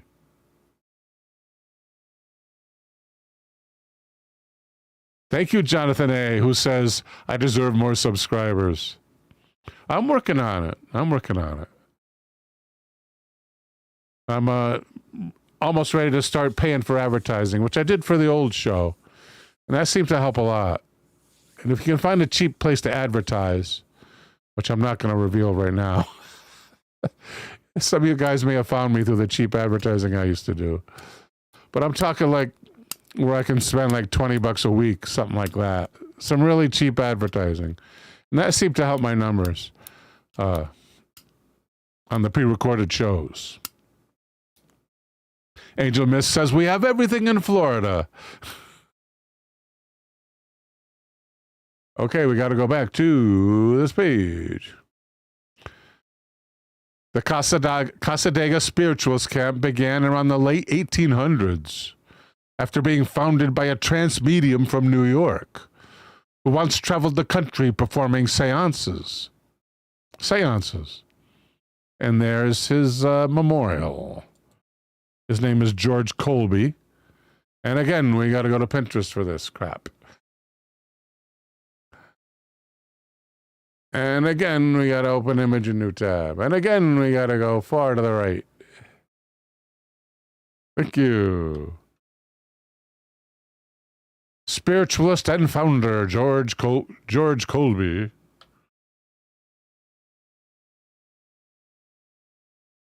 In memoriam. 48 to 33. Died at 85, looks like. Born in Pike, New York. Never heard of it, so it ain't around me. He came to Florida in 1875 and was led through the wilderness by his spirit guides, Seneca, the philosopher, and the unknown. Evidently, he has these three spirit guides. Seneca sounds like an old Roman, right? The philosopher, who knows? And the unknown. Three spirit guides to the present location of the Southern Cassadaga Spiritualist Association. They instructed him to organize a psychic center on this site. He preempted a claim. You mean he jumped a claim? He jumped a claim in 1883 and donated 35 acres of land in 1894. Preempted a claim. The permanent organization, I don't mean, he may not have jumped it, was completed in 1898. This was the fulfillment of a prophecy made when a child that would establish a spiritualist center in the South. His psychic work extended over a period of 73 years. Well, he was only 85. So that means he started psychic work at the age of 12. His watchword, Tranquilidad. Federated Carbanaca Women's Guild, erected 1947. Respect. Oh, wait a second. We got to go back to the story.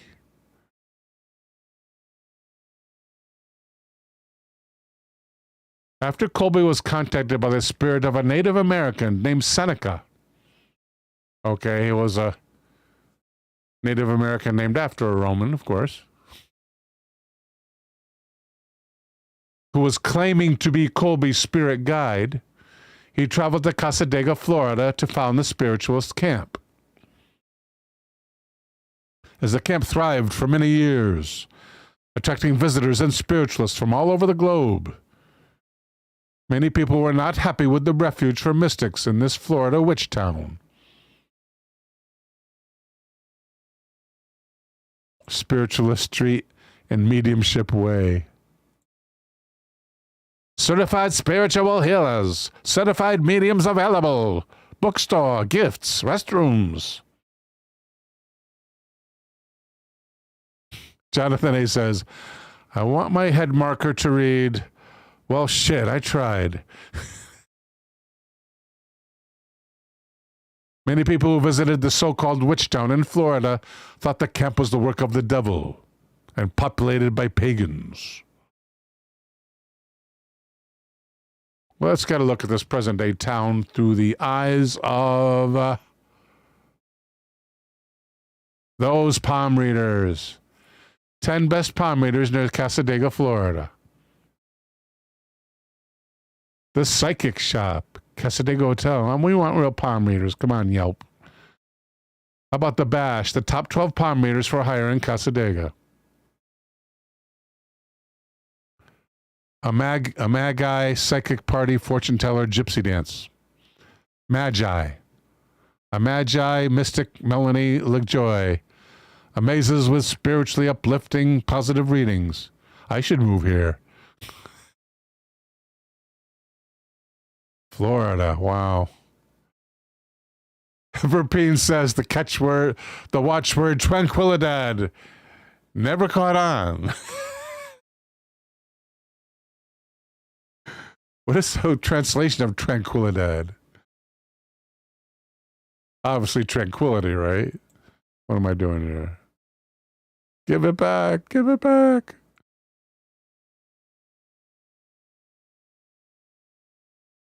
Where is that going to be? Right here. What is the English translation of the word Tranquilidad?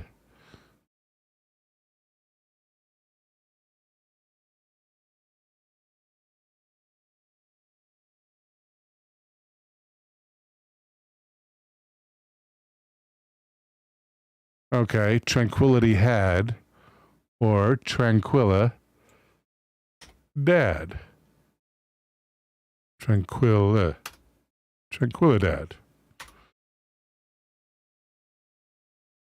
Tranquility or calmness. It's evidently Spanish.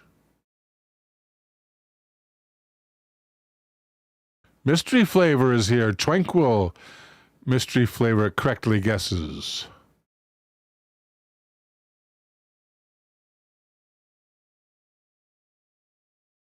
Okay.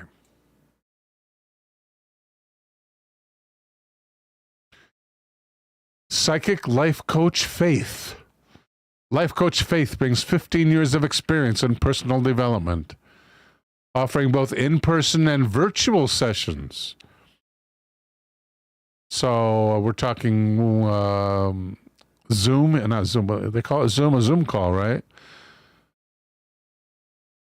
Palm reading by Zoom for individuals seeking guidance in various life aspects, specializing in chromotherapy, chakra assessment. Learn more.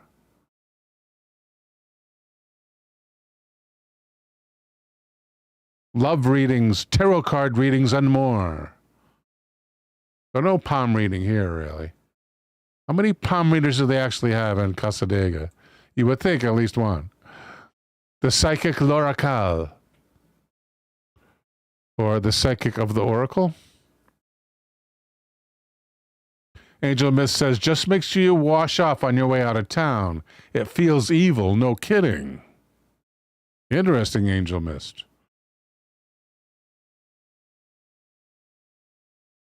Green Tea Box said, having her palm read on Zoom. What do you do? She says, hold your hand to the screen.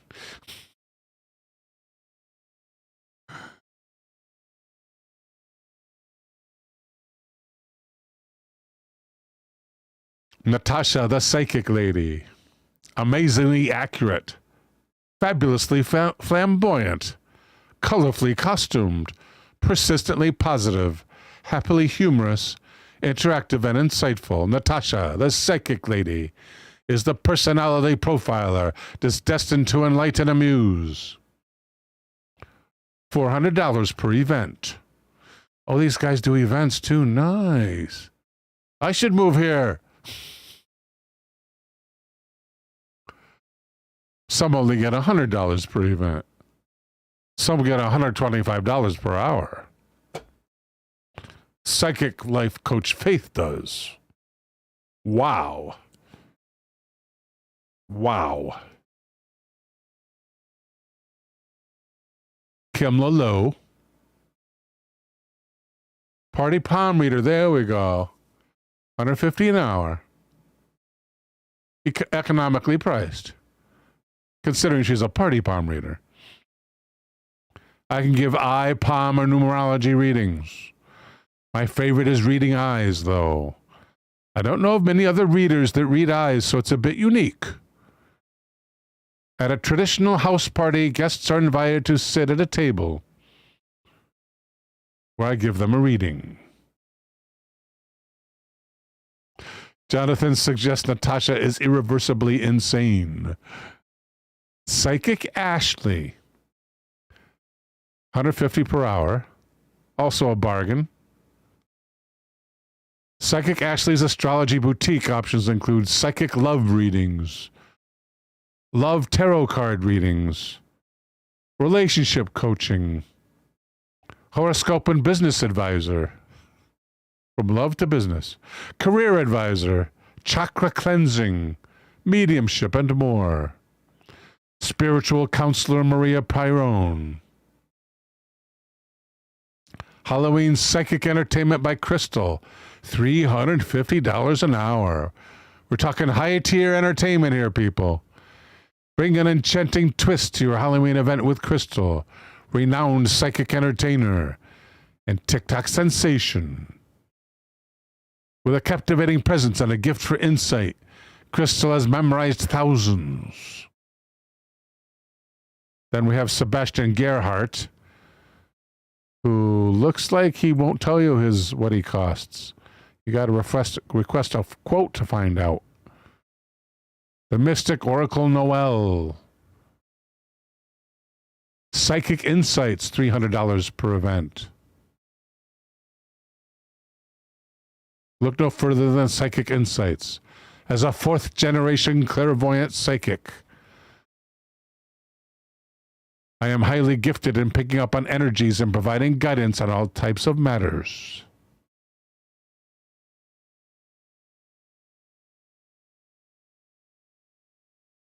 Okay, next up. Angel Mist says, Bill, you're looking in the wrong category. Bring up the witches. I want to get to one more topic here, but looks like I may not be able to. Jonathan is currently reading a book on witchcraft and spells. It's basically, John says it's basically manifesting with trinkets. That I believe. Okay, let's look for witches then. Witches in Cassadaga.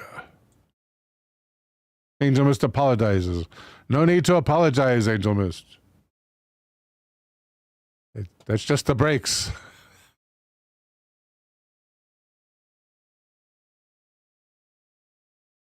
Gotcha Man had started making plans to exploit his cousin as a psychic medium mystic. Okay.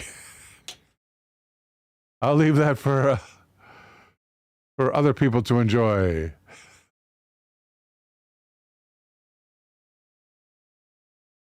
I'm a complainer anyway, so don't mind me, Angel. Jonathan doesn't intend on trying it himself. Just curious about the topic, no doubt. Let's get that search going again. Where'd that go? Is that over here? Where'd that search go, man? We lost the search, man. I think it was maybe here. Let me duplicate this tab. And then go back a one. Yep, this is the one. Good. And back another. And back another. Oh, there it is. Cassadaga Witches.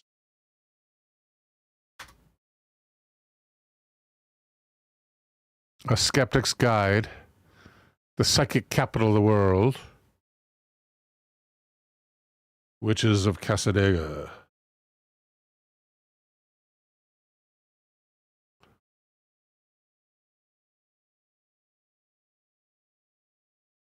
T. Ceratops says, 1999 makes me picture it as an infomercial.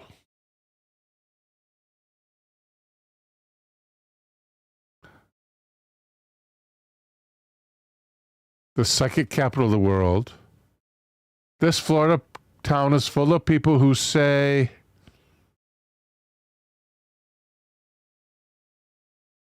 spiritualist camp mediums. After 125 years, residents say the spirits remain strong. Not getting much about witches there, buddy. Can you give me a link?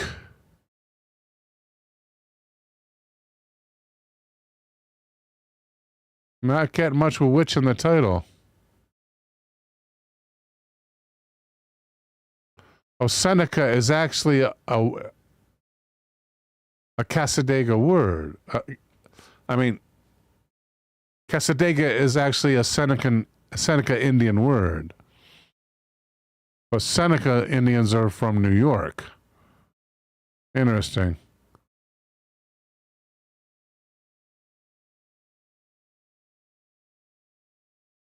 Yeah, if you could throw me a link there, my friend, that would help me get to the part about the witches.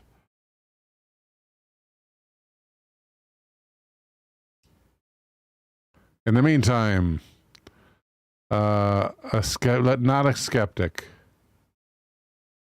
Eldergrown says from Seneca to Cahoga Falls. There's a song about that, isn't there?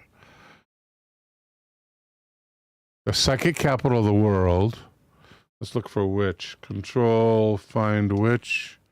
Find the witch. This is not a town of witchcraft, claims one medium.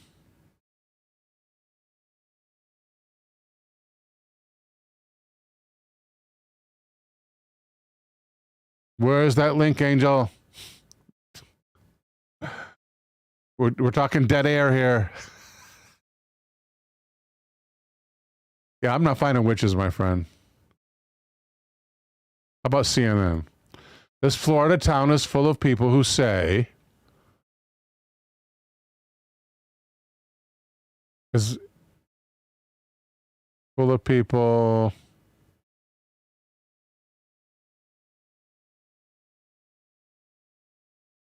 you can post links here, Eldergrown says. That's true. That's true, Angel. Angel, you got to help me out here, buddy.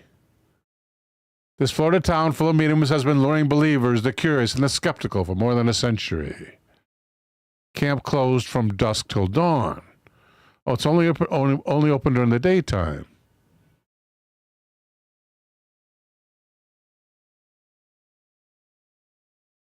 Hearing no response. Let's go on to the next idea, the next suggestion.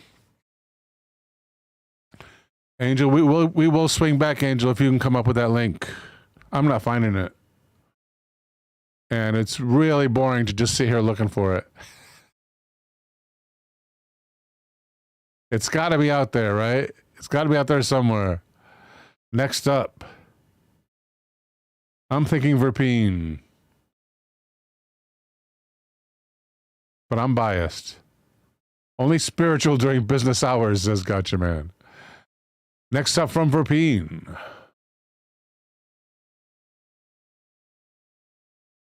That is...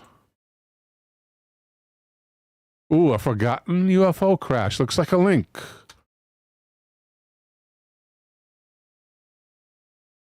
The 1884 UFO crash in Nebraska. Well, if it's a link here, let's just plug in the link. Let's plug it in where Yandex is.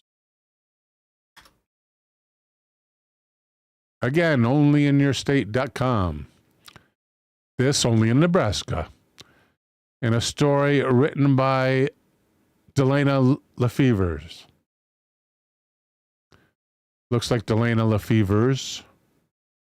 Delana Lefevers. History has forgotten this bizarre Nebraska event from 1884. That's at 56 past the hour.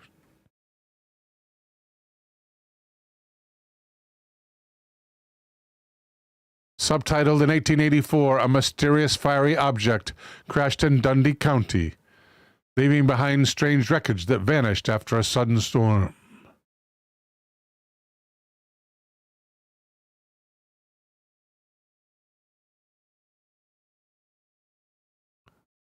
And Delana begins, there are a lot of funny, unusual, and just plain weird things in Nebraska's history. But one in particular is so odd that it's been all but forgotten. In 1884, something otherworldly happened in Dundee County, and almost no one knows about it. On June the 6th, local rancher John Ellis and several other cowboys were out on a roundup in the rural county.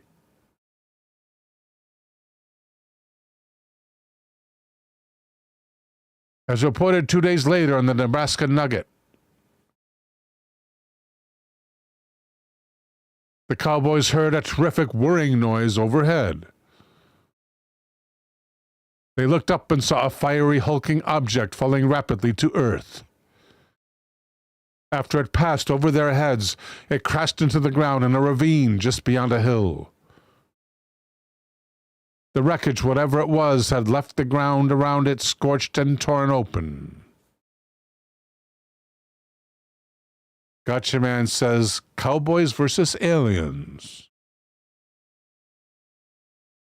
Good day, Dinkamasi.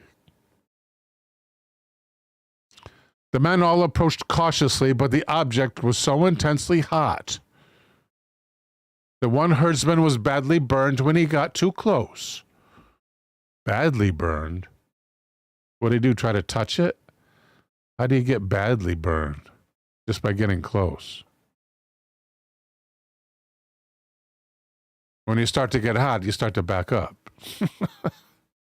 The men observed a strange kind of hissing, bubbling liquid on the ground all around the wreckage.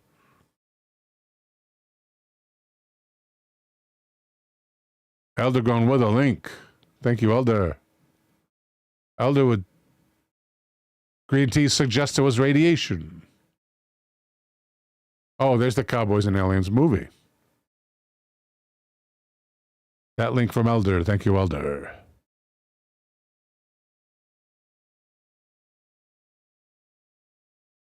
Cogs and scraps of machinery, as well as bits of metal, were all strewn about, but everything was simply too hot to touch. They took the injured man back to Ellis's home to treat his burns, prepared to return the following day after the heat died down. Could have been radiation burns, suggests Jordan Cogburn. Good idea, Jordan. Overnight, the people who lived nearby could see a bright glow emanating from the crash site. Definitely radiation. Maybe their damn reactor split open or something. They describe the glow as being nearly bright as the sun. Yeah, you could get a nasty burn from that and not know you're getting a burn from it. Yeah. I want to go look at it real close.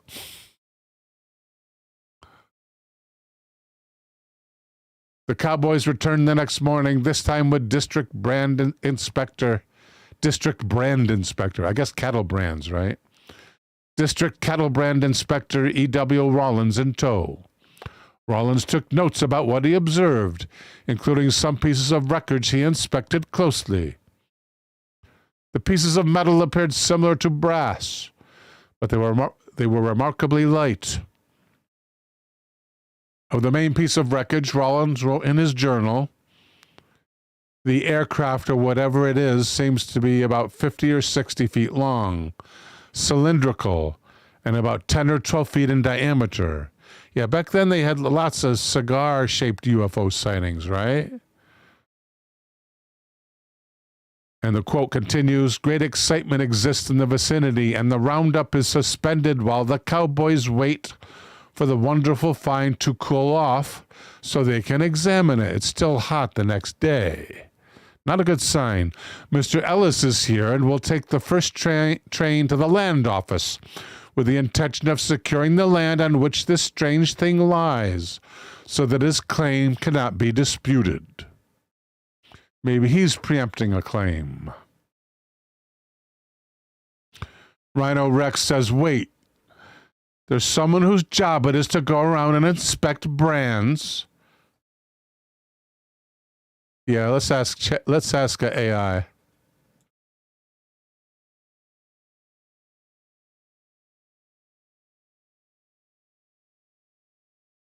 What year was this? 1880 what? 1884.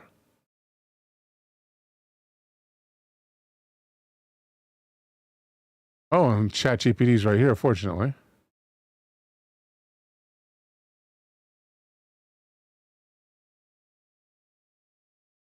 Pasting in District Brand Inspector. What were the duties of a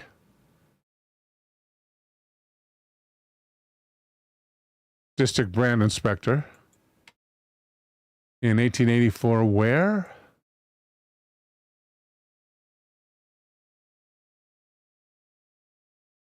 In 1884 in Nebraska.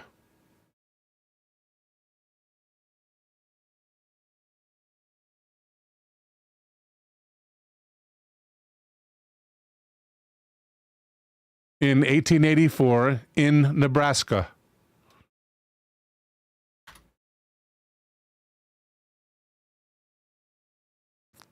Those duties were primarily focused on regulating and overseeing the cattle and livestock industry, which was crucial to the state's economy at the time. These duties were part of a broader effort to prevent cattle rustling, protect livestock owners' rights, and ensure the integrity of the cattle market.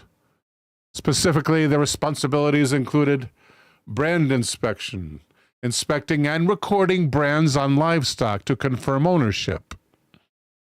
Livestock owners were required to register a unique brand with the state, and the inspector would verify that brands matched ownership records. So he would inspect the cows that they had the right brands. Interesting. Cattle ID, ensuring the cattle were properly identified with brands. In other words, if it's not branded, get it branded. Marking livestock, applying a new or altered brand on livestock as necessary for owners who hadn't yet branded their cattle or needed to change their brand. So they also got into the business of branding themselves. Livestock documentation. Maybe it was I guess they would depend normally upon a blacksmith to do it, huh? Maybe. And maybe it was expensive to do, so the state provided a district brand inspector. for that purpose. Livestock documentation kept detailed records of cattle brands, ownership, and transactions. Inspectors would often certify that livestock being sold or transported had clear ownership. An investigation of theft or fraud. Investigating suspected cases of cattle rustling, as well as regulation of livestock movement, overseeing the movement of cattle across county or state lines to prevent the spread of disease and ensure all livestock were accounted for. Huh. Very interesting.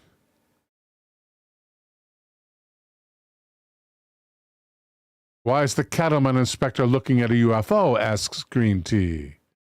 Good question. The Cowboys returned then, well, this time with this district brand inspector. The Cowboys returned the next morning, this time with the district brand inspector. Rollins wrote in his journal, the roundup is suspended while the Cowboys wait for the wonderful find to cool off.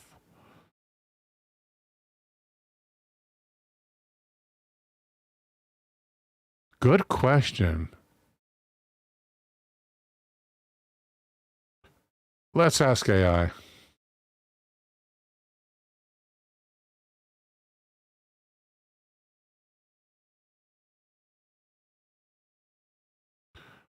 Why would he be called to the site of the crash of an dirigible?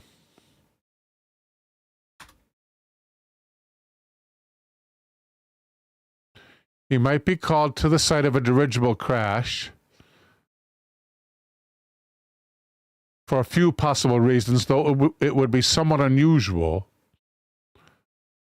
But specific circumstances might be involved, such as if the dirigible was transporting livestock, if the dirigible was carrying valuable goods. In a more general sense, if the crash site involved suspicious circumstances, such as cattle rustling,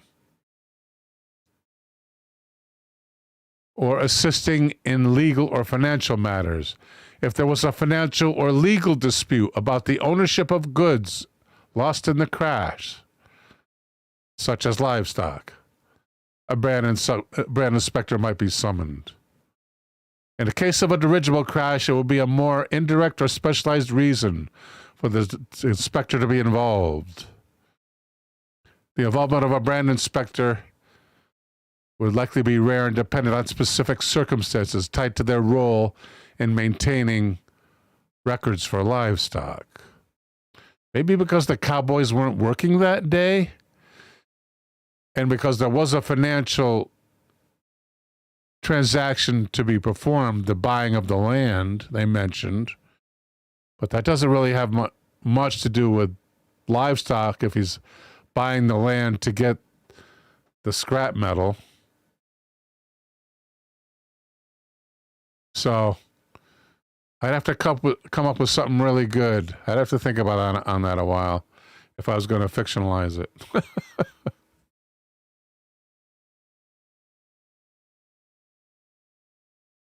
But soon there would be nothing left to claim, and no evidence that the crash actually happened. The afternoon after the crash, a crowd of curious onlookers gathered at the crash site to marvel at the sight.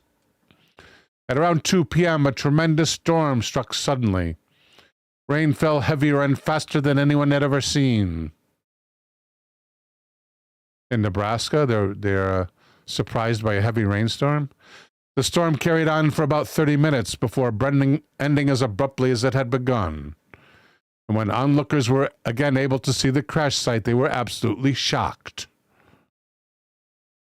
The few little bits and pieces that were left behind were said to be dissolving into the ground. After the 3-foot-deep storm water was cleared from the ravine, not one trace of the debris was left.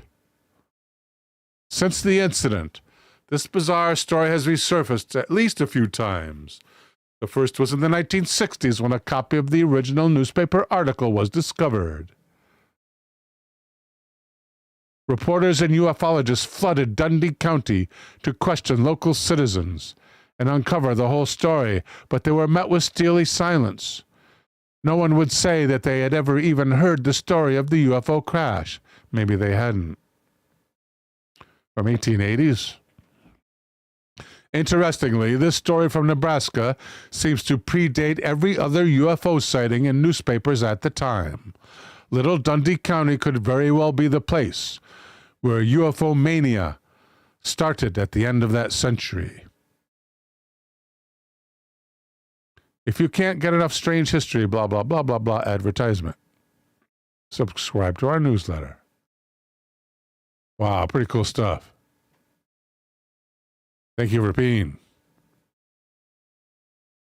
My apologies to Green Tea and Rhino Rex, whose suggestions we did not get to this evening. Do not forget, people, coming up this Wednesday at 9 p.m. Eastern, 6 p.m. Pacific Time. 2 excellent movies hosted by Gotcha Man. The Flight That Disappeared, whose passengers include a nuclear physicist, a rocket scientist, and a mathematical savant, are trapped on the Continental flight when the airliner is drawn out of radar range by an unknown irresistible force. Followed by Don't Drink the Water, sounding like advice you may get before traveling to Mexico.